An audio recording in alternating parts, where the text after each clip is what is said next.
DJ Metal Craig of Craig's Metal Storm here. I have one of the members of teloch, vovin, with me today. Hey, how's it going? Would you like to introduce yourself and what position you do in the band? Hopefully I got the band name right, brother. Yes, you do. You have the band name correct. Most people Cool. don't say correct, but you got it. My name is Gregory. I'm the leader, teloch vovin, main songwriter, guitarist, manager, whatever you want to call it. Full 9 yards. Please go back in the history of teloch, vovin, and how the band all got started. Well, I started writing some material for the band when I was in my old band Dimensionon. And then when I was let go from that band, I just decided to start my own project. I knew it was going to be called teloch vovin. I knew there was going to be a trilogy of albums, which we have, a trilogy of albums that runs in the concept of teloch vovin. And then I had built an original lineup, but all those members have left except for Prof, the old drummer, who now does just the ritual black ambient. He does the Psalms of Chaos tracks with us and all the ritual black ambient side. That's me, him, and Zag, the other vocalist in the band, who do that side of the band. How did you guys come with the band name teloch, vovin? Well, teloch vovin's Enochian. Teloch means death. Vovin means dragon. And I originally had another name for the band, which if you have time, I can explain the whole concept behind the band to you a little later. But came across the name of doing some studying for my practice, spiritual practice behind the band, which is as important, if not more important than the band, because you wouldn't have teloch vovin without the spiritual practice behind the band. And it just suited the name. When I explain the whole concept behind the band, it'll make a little bit more sense to you. But there is an overarching reason for the name. Right on. Who designed the teloch, vovin band logo? That was Christian Lord of Logos. I can never say his last name right. Same guy who did the Emperor logo. He's done a lot of logos. I gave him the concept of what I wanted for the logo. A couple things I was looking for in it, dragon's wings, a few different things like that. That I wanted in the logo, and he came up with a killer logo. Right on. You mean Christos Badgel, I believe it is? Yeah, however you say his last name. Okay. That logo actually is sick and amazing. My friend Storm, who does a show that I'm friends with for radio, actually hooked me up with a DJ logo from a radio show through him. Yeah, he's a good guy. Yeah. The DJ's logo I have, I gotta show you that at a later time on Facebook so you can see it. It's absolutely killer and awesome what my buddy Storm did for me. Look forward to checking it out. Who's all in the teloch vovin lineup and what instruments do they play? Well, as of now, we have Saturnus on bass. We have Kaz on lead and rhythm guitar. Me on lead and rhythm guitar. Ash on drums. And then we have Brother Agoon and Zag on vocals. Zag also does keyboard work, plays the bells in some of the songs when we have the two bells that we play live. And Prof does the electronics with me on the other side of the band. So currently there's 8 members of teloch vovin. Oh, wow. I didn't know that, buddy. That's crazy, but awesome. And I'm sorry about the little hiccup there. I have a third guitar player. Okay. And I'm sorry about the hiccup. Sometimes there's a little bit of lag with Skype. I accidentally cut in there, started talking, but we're good. Everything balanced out with the lag. All right. Cool with me. Yeah. You got the new Technology split. never works well around me. Technology always has a problem when I'm around, so I'm used to it. Okay, I understand. You've got the new split coming out on July 28th, 2023 with, hopefully I get the band name right, Viserion. Would you like to talk about how you chose this band and why for this split? Well, the next release that we have coming out after this, called Towards the Inevitable, was originally supposed to be a split with a band called Necentium, where we're each going to do like just under 30 minutes, so it's almost going to be like an album from each band.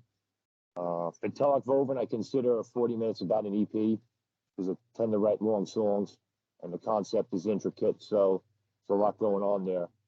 But that fell apart, and we're going to release the Towards the Inevitable by ourselves, probably early next year.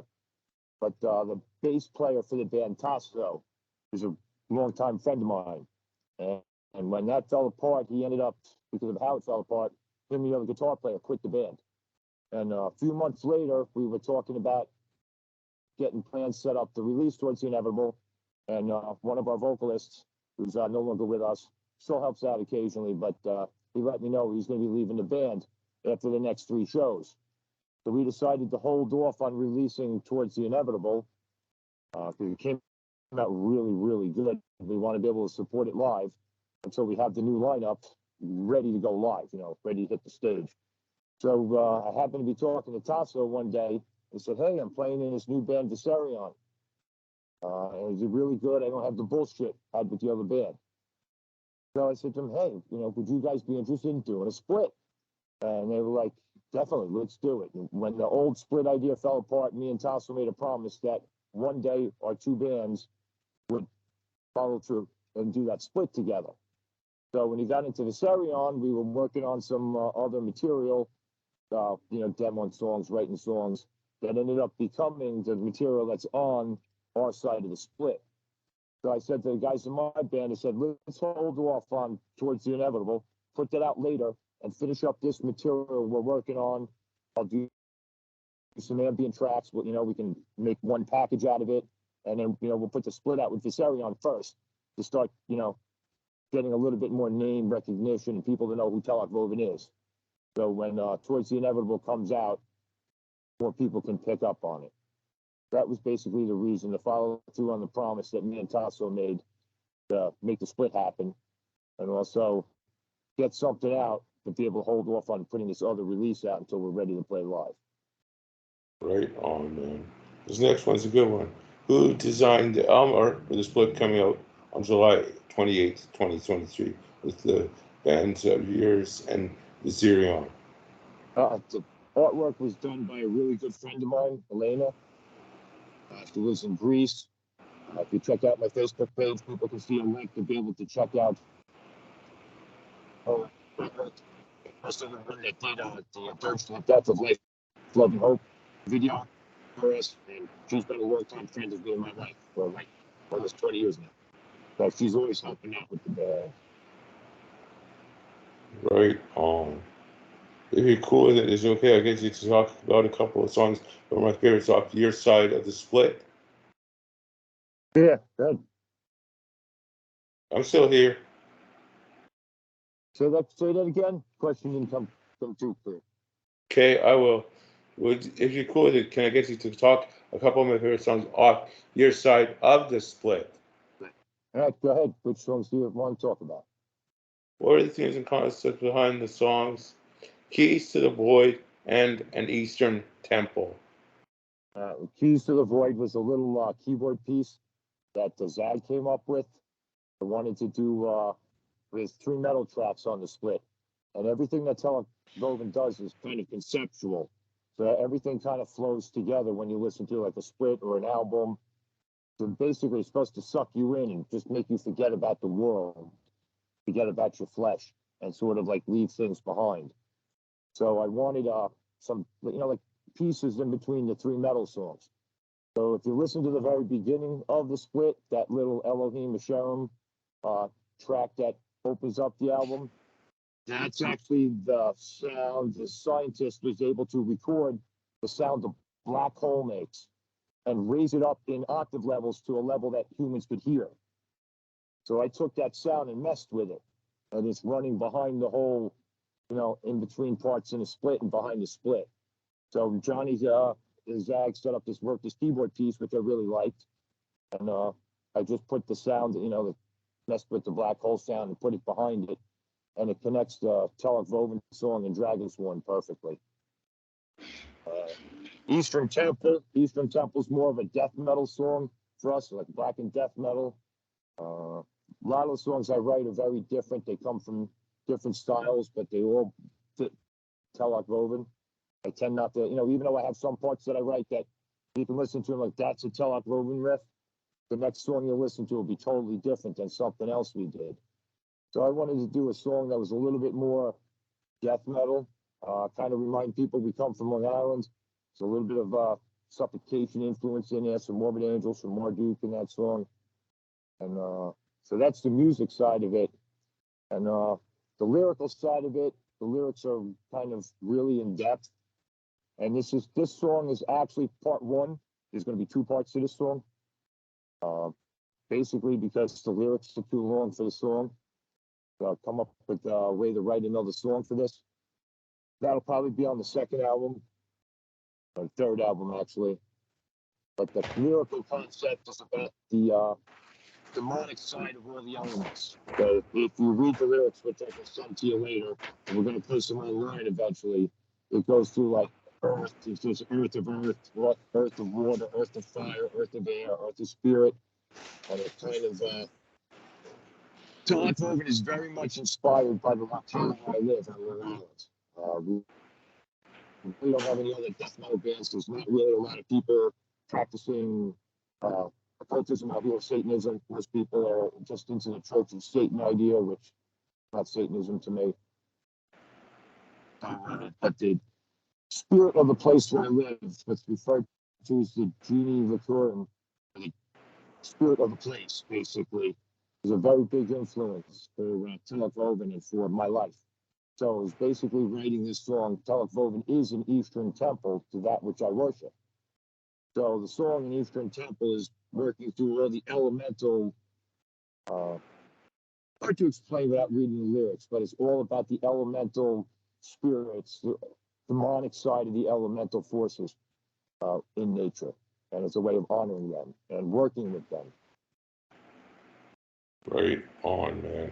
Just so you know, I'm actually a fan of everything from occult stuff to stuff like Marduk, as you mentioned. Morbid is an influence of mine. I listen to Deicide, Cannibal Corpse, both old and new Cannibal Corpse, Incantation. And if you haven't checked it on my Mixcloud, there's an hour and 52-minute Incantation interview up on there, I believe. Nice. John's really cool. John's a cool guy. I remember back in the day, my old band, we were playing a show with him in Virginia. And we got there. There was a biker guy who ran the club. And he didn't give a shit about the show. Made us know that he didn't give a shit about the show. And we were supposed to be given food and beer and all this, play the show. We got there and he said, show can happen. That band's not playing. That band's not playing. And I'm not taking care of them. So we were basically there, not playing now. No food, no drink, nothing. And John from Incantation had gotten paid already. And he found out what happened with the promoter. And he grabbed the promoter and told the promoter, you're feeding that band, you're giving that band beer, you hold to all your agreements, and they're playing. And if they don't play and you don't follow through on your agreements, we're leaving. And you already paid us, so we won't play. And the guy actually relented it, it fed us and followed through on what he signed in on. That's cool, man. John's a cool dude. John is cool. I had Kyle laughing his ass off throughout the interview.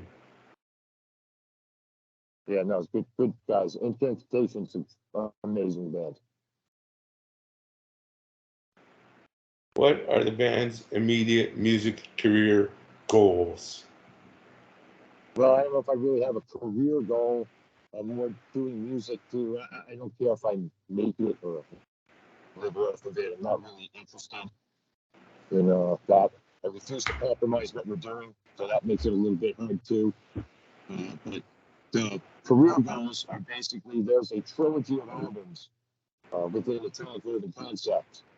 Right, the first one we're working on now. Some of the songs we have to split, and some different songs will be on there. That's already written. I'm just working through it with the guys. That one's called "Of Chaos, Entropy, and Death."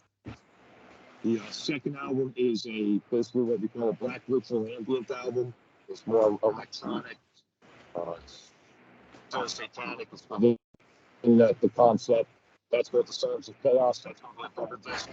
The first 10 tracks are on Bandcamp now. but the 11th song is actually 44 minutes long. So it's going to be on its own disc. So that will be a double disc. And then the third album is called Lux Furrow Malaya. And that's going to actually finish the concept of teloch vovin. The concept behind teloch vovin is that teloch vovin is a representation of Sam in his guise as, or people known as Hasatan or Satan. And that's basically his wrathful, destructive, fiery, warlike side. All right. After I finish those three albums honoring that side of Samuel, the band's going to be changing its name to Lux Furrow, which is the name of the third album, Lux Furrow into Malaya. And we're going to continue on as Lux Furrow. Lux Furrow, Lux, it's actually said Luke's, it's almost like Luke's lightsaber or something, but it's Luke's Furrow. But in America, we tend to say Lux Furrow. So Lux is light, Furrow means to fetch or to bring. So it's light bringer, and it's a representation of Samuel in his form, his face as Lucifer. Cool, man. Just so you know, this next one is a real good one. Who are the band's musical influences? There's a lot of them. There's a lot of different influences from different styles of music. It depends on what style of music, but a lot of, Morbid Angel, Marduk, a lot of those bands, and Atmagore, Old Emperor. I'm 47 now, and I've been listening to these bands since I was like 13, 14. So there's a ton of bands, Black Sabbath, Iron Maiden, Old Deicide. I really only loved the first two Deicide albums. After that, kind of lost it for me. Morbid Angel, Old Entombed, Dismember, a lot of Doom stuff like My Dying Bride, Paradise Lost. A big influence on the way I write music is classical music. Mozart's 40th Symphony is my favorite piece of music ever written. Just phenomenal, especially the first three movements. That's like a desert island album for me. But classical music is a big influence in the structure of the way I write songs. So I don't write typical verse, chorus songs. I tend to write more linear songs. They're more like orchestral pieces, like classical pieces, where there's different, basically there's different modes we go through of playing. It's like the same riff will have different ways of playing it, change some notes in it, like the motifs will come up and be played different ways. So I kind of don't write your typical verse, chorus songs. And a lot of my songs tend to be a little bit longer. And that's influenced by classical music, especially in the structure of the songs. Beethoven, Mozart, Bach, Vivaldi's Four Seasons is phenomenal. A lot of influence from bands like Fields of the Nephilim, Sisters of Mercy, even though you might not hear it, Skinny Puppy, stuff like MZ412, all sorts of different stuff that we're influenced by. But a different music. Big influence to me is classic rock. One of my favorite bands is Styx, and I think that's a big reason why all the songs I write tend to be different. And then Deicide, kind of, you know what you get, and they all sound the same. Teloch vovin songs might not be very black metal, one's more death metal, you'll get a doomy song. And that all comes from listening to classical music and comes to classic rock and stuff like that. Dio, Holy Diver, that's my favorite album of all time. There's a lot of bands. Right on, man. And just so you know, as a band user myself, I think so far what you started with for the splits you did with the Zero is absolutely sick and amazing, buddy. Thank you. Tell you something interesting. That stuff on the split, all the guitars that I recorded for that split were recorded into my iPhone. They were recorded into my iPhone using an amp modeling program called Amplitude. It's pretty cool what we can do nowadays. Yeah, I get you there. I'm actually going to try and, for my stuff, do the old ADAT style, like the old digital ADAT recording style when I can. That's cool if you can do that, but what you can do is take the analog recordings and then put them into Pro Tools, and you keep the, or Logic or something like that, and you keep the analog sound, but you can then do digital editing and it makes it a lot easier for you. I see That's what you're saying. cool way you can do things and keep the analog sound. A lot of people don't realize when you using real instruments and you're playing analog. If I strike a chord on a guitar, an actual guitar, and you use your analog equipment, you get whatever the notes are in the chords you're playing, but doing the instrument's vibration, you get all these sympathetic tones which fill in and color the chord of what you're playing. And that's where you don't get that. If you're playing a three-note chord, you just get those three notes. So that's why digital doesn't sound as full, as warm as analog. I see, buddy. Just so you know, this next one is a good one. Who have you performed with? We played a bunch of shows. I mean, with my old band, we got to open for Marduk. We played a lot of shows with my old band, opening for Marduk and playing with Deicide and Cattle Corpse and Trader and Slaved and, played a lot of good shows. With teloch, we don't play out as much. A lot of people don't want to book us because of the stage show and stuff behind the bands, which whatever, fucking, I don't play bunch of pussies. But we played a big festival up in Massachusetts and New Hampshire 4 years ago where we played with The Shining, which was really cool. Played my friends in Bloodstained Dust. They were called Wormright at the time. Played with Malignant Scene, Mortician. Played with Cult of Frost, which was my friend's Celtic Frost cover band, and Reed St. Mark, the old Celtic Frost drummer, came out, which was pretty cool because my friend introduced me to him. We ended up spending some time talking, and when we got off the set, off stage, he was like, "Well, I want to talk to you when you're done loading out equipment." So here we are after the set, and I'm talking to Reed St. Mark from Celtic Frost, who I've been listening to since I was like, I don't know, 13 years old. And he's telling me, "Dude, I'm not bullshitting you. That's one of the best live shows I've ever seen. I've toured the world with Frost and seen bands all over the world. And you guys are one of the best bands I've ever seen live." And I'm standing there with my mouth open going, "What? This is Reed St. Mark from Celtic Frost telling me this." I was speechless. That's what makes stuff worthy. Forget the money, making money, and that sort of shit. But Right on, man. And just so you know, I think it was 2004 or 2006, I met Tom G. Warrior back in the day. yeah, I met him once. It was all right. A little whiny for my taste. I love the band, but somebody's got to tell him to start trying and back on it. I actually thought he was pretty cool and down to earth with me. Like we were talking about all kinds of crazy stuff. Yeah, he was all right. Just sometimes I read interviews with some bands. I'm like, sometimes bands maybe shouldn't do interviews. Okay? And just so you know, you also mentioned My Dying Pride earlier in the interview as one of your influences. I actually had a chance, thanks to one of the labels I have for my radio show, interview My Dying Pride, Aaron Stainsthorpe himself. Great band. Just phenomenal. One of my favorite bands of all time. I saw them on the Lake Gods of the Sun tour back in the day. And I actually blew my knee out at the show. Some guy picked me and said, "Hey, you want to go up?" And threw me up over the pit, and everybody moved. And I went, bam, into the floor. And I was okay for a while, but at the end of the show, my whole knee swelled up. Next morning, I had to go to the hospital with my knee drained. I spent almost 5 months on crutches, but I'd do it again in a heartbeat to see that band. Phenomenal. Holy shit. The near knee blowing out? I actually, back in 2009, I think it was, when I was still drinking, I was at Cannibal Corpse seeing them live.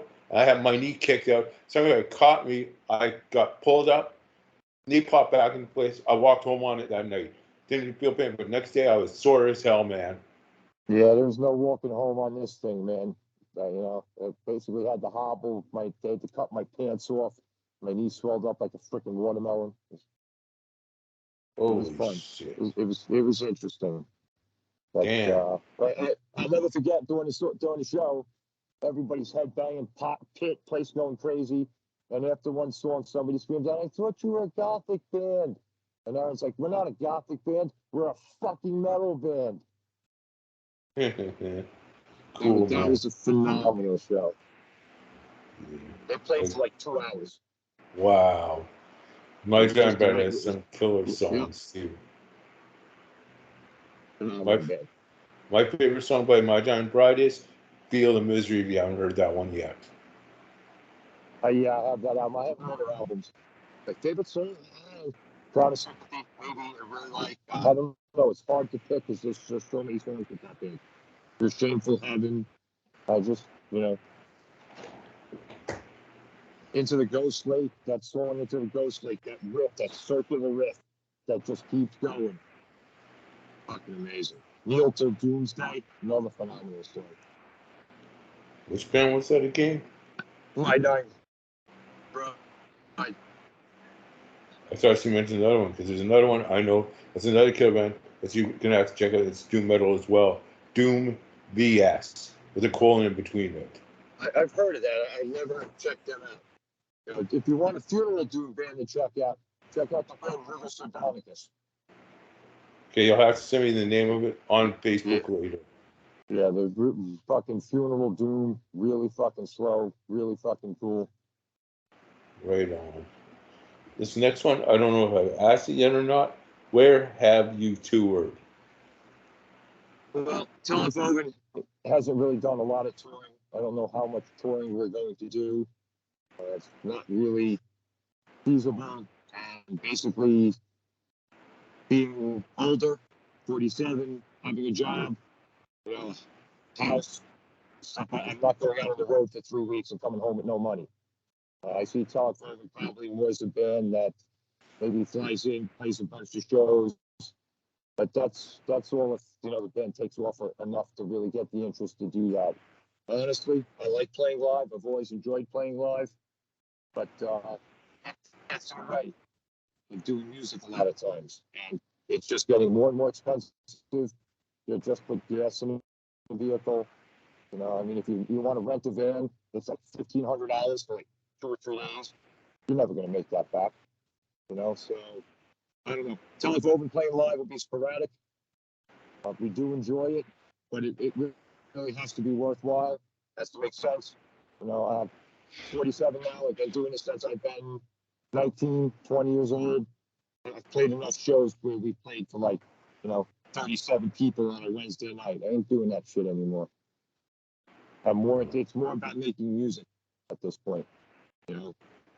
We play live. I enjoy it, but it's more about getting music out and recording music.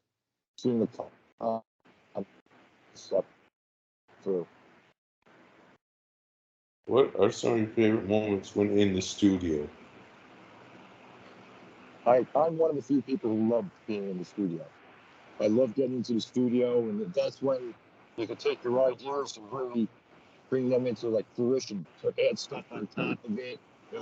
We have 2 vocalists in the band, so there's a lot of vocal layers going on, and a lot of trading offs and stuff. I love messing with things like let's pan that from the left to the right and back to the left, and trying out different ideas like that, trying out some different guitar parts or keyboards and effects or whatever. Backwards messaging parts and just all sorts of. That's when you can put in the bells and whistles and the songs. I know it's very stressful to be in the studio because, as we like to joke, when you hit the record button, you turn the talent button off. And it always seems to be when you're trying to get that good take recording, you kind of don't get the takes that you did when you were just jerk. But I like the studio. I get you there, man. The studio is cool. But for me, my favorite thing was doing live shows personally. I like being in the actual environment of a live show and seeing the crowd's reaction to how the vocals play out in those shows. Yeah, I enjoy playing live, but I've done it so much. And really, the main important thing for me is the concept behind teloch vovin, the spiritual practice behind the band, and getting the albums finished. You never know what's going to happen in life. So, I want to focus more on getting the albums done, and then when the albums are done, then go out there and play, like more like touring. But like I said, it has to be right. I like playing live, but the older I get, the more it's about writing music and recording music than it is just playing live. Plus, also, I the shows, a lot of the shows now, I don't know. I feel like I'm a stranger in the metal scene half the time. You got to remember, we're a black metal band. There's no black metal bands where we come from. I don't know. So we're straight black metal cover bands. And for years, we were literally hated with my old band. I mean, we were literally brawling with people at shows because they hated black metal, and we were a black metal band. So, I mean, it was like, I miss that. Now everybody's friendly and nice, and and then you got stupid shit like Blood Incantation fans wearing fucking tinfoil hats on their head. Monomorph fans sitting down and rowing while the band's playing. I hate shit like that. I want fucking the black metal scene of old where there's some danger to it. The bands were dangerous. It wasn't always a safe show to go to. Now everybody's trying to make black metal an all-inclusive safe space. That's not black metal. Somebody recently said to me, if black metal has to evolve and be taken seriously, black metal has to overcome its hate. I was like, what? So first of all, black metal doesn't care about becoming above ground or being necessarily respected. We don't respect your people anyway. Why should we care if you respect us? And you can't separate the hate from black metal. That's what makes it black metal. Okay, I see what you're saying, buddy. Just wondering, were you ever a fan of Blood Red Fog? What'd you say? Blood Red Fog, the band. Were you ever a fan of them? I've heard them, but I can't say I'm really a big fan. Okay, I was just asking because I'm a fan of them. I just don't know them. I mean, I know. I think I heard them once, but really didn't delve into them. All good, man. I just had to ask if you knew them. I was curious. This next one is a good one. Does the band have any social media network outlets it can be reached on? Yeah, yes, we do. It's important nowadays, but I just hate social media. But unfortunately, it's a necessary evil. Yeah, we're on Instagram, we're on Facebook, we're on Bandcamp, we have a YouTube page. We got a Reverb Nation page, but nobody uses it anymore, so we don't even bother. And some point soon, probably over the next year or so, we're probably going to get a website set up for the band. Because apparently a couple months ago, after being up for 7 years or some shit like that, a video that I did for Generation Vexation from Further Down the Tunnel EP was recently removed from Facebook due to being too explicit, promoting hatred and self-harm. It's been up there for 7 years. And all of a sudden, they sent me and our publicist a letter asking if we needed help. Do we need, are you guys having trouble? Do you need some mental help? People are fucking stupid. It's been up there for 7 years. Nobody's complained about it. Nobody's been offended. But they took it down on us. Thankfully, we were able to get the track back before they did. So I still have the video. But we will not censor our own. I mean, maybe, best I can say is we will maybe put out a censored version of something. Like have two forms of the video, one censored and a censored version. We're going to put up our own website soon so we can put it on our lyrics and artworks and video and everything up there where it can be uncensored. Because I'm not playing that game with people. Cool, man. Just so you know, the next one, a good one. What advice would you give people who want to form their own bands? Advice I would give people to form your own bands: do it because you want to, not because you're looking to make a living, because most bands will not make a living today. Stick to what you do. Don't listen to what other people are telling you to do. Believe in yourself. Do what you want to do, because that's what you get out of this. That's what I get out of this. People at my job ask me, people in my family ask, "You ever think you're gonna make it with your band?" I'm like, make it. The next release we have towards the end, that's a 16-minute song. with a 16-piece orchestra on it. To me, that's making it. So do it because you want to do it, not because you're looking to become famous. You know, you're looking to make a living off of it because you're probably going to be disappointed. But do it because you believe in it. Cool, man. Just so you know, we've got 3 more left for the interview, and we're going to need a couple of station IDs. What's the next question? Does the band have any band gear endorsements? No, we don't. We don't play enough shows a year.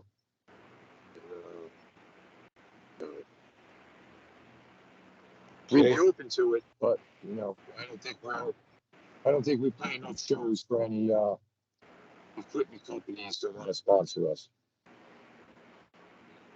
How has the band sound progressed since you guys started recording? Is there anything you want to do differently? Nothing I necessarily want to do differently. It's kind of what brought us to where we're at. You know, I mean, there's things like the first release we put out for High. Kind of disappointing that nobody reads anymore. Nobody bothers to take a look at anything, even when it was printed right on the CD that this is not an album, this is a rehearsal program. I mean, it was literally recorded in my trailer playing live, and then we put some bass over it, vocals over it. So, I mean, there's people like, oh, it's got such a horrible production. This might be good if it had a better production. The fucking rehearsal program. And have you guys listened to fucking Transylvanian Hunger lately? You know, like drummer, that's it. We would have thought that by this day and age, with extreme black metal, that people would get beyond the production levels of things, especially when it's a rehearsal program. But nobody reads anything anymore. Little things like that annoy me. But I don't know how much I would, some interband stuff with some members leaving and the way some things worked out, I would probably want to do different. But it got me to where we're at now. You know, sometimes these things need to happen to make your way to where you need to be. I guess you're there, man. And just so you know, if we get a chance to, hopefully our band's death metal band, Death Black, me, Death Black Grind, and your band can do a split at some point together. Right. We'll talk about it definitely in the future. We're always doing sorts of little, you know, side things, side releases. So I'm not opposed. Okay, that leads me to the last question of the interview. What new band news do you have on the teloch vovin front? And then anything we haven't covered so far in this interview? Well, we got the split with the stereo, like we said, coming out on Friday, July 28th. That Friday night, we're going to do a listening party, you know, CD release party at the world famous Duff's Brooklyn. Jimmy Duff, shout out to him. He's a longtime friend of mine, great guy. Always opens his door for us. So we're gonna have a really cool event there. Listen to the split. Have a pretty, you know, killer night as we always do at Duff's. After that, we're gonna look to probably play some shows later in the summer and in the fall when you know the band's new lineup is ready to play out. And we already have our next release done. 40 minutes long. It's called Towards the Inevitable. And it's really like, I think this one is good. The next one is a real step up for us in terms of the production, sound of it. You know, we've got a few guest musicians on it. Ben Cross from Windfair playing stringed instruments. Sebastian from Necrophobic plays a guitar solo on one of the songs on it. Absolutely amazing guitar solo. Those are the things for me that mean you're doing something with your music more than making money. One of my goals was always to work with people that I respect. And I've always wanted to, you know, work with other bands and have, you know, guest musicians, you know, somebody stop in and do some guest vocals or, you know, do a guest solo. So when I asked somebody like Sebastian from Necrophobic that I only know a little bit from online, only met him once in person. But, you know, I asked him one day, I said, hey, I have a song. I'd love to have you play a lead, you know, a lead on if you'd, you know, be interested. And he was like, send me the song. Let me check it out, you know, if I'm, you know, if I like what I hear, you know. So, but 3 days later, he got back to me. He's like, this song's awesome. I'll play a solo on it. And he eventually sent me the solo. Everybody who's heard his jaws on the floor. It's just a phenomenal. He is one of the best lead guitar players in extreme metal today. Period. Has been for years.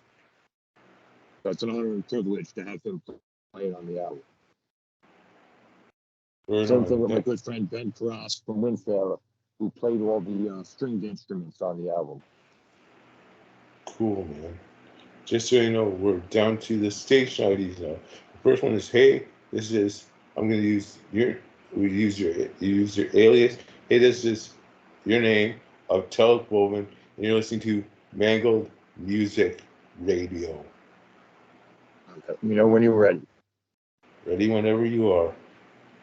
This is Grigori from teloch, vovin, and you are listening to Mangled Music Radio. And the second one is for Craig's Metal Storm. You can come up with whatever you want in that one. Whenever you're ready. Hey, this is Grigori from teloch, vovin. You're listening to Craig's Metal Storm. Cool. What was the name of it again? Craig's Metal Storm. Yeah, it is Craig's Metal. Let me do that one again. Okay. When you're ready. Hey, this is Grigori from teloch, vovin. You are listening to Craig's Metal Storm on Mangled Music Radio.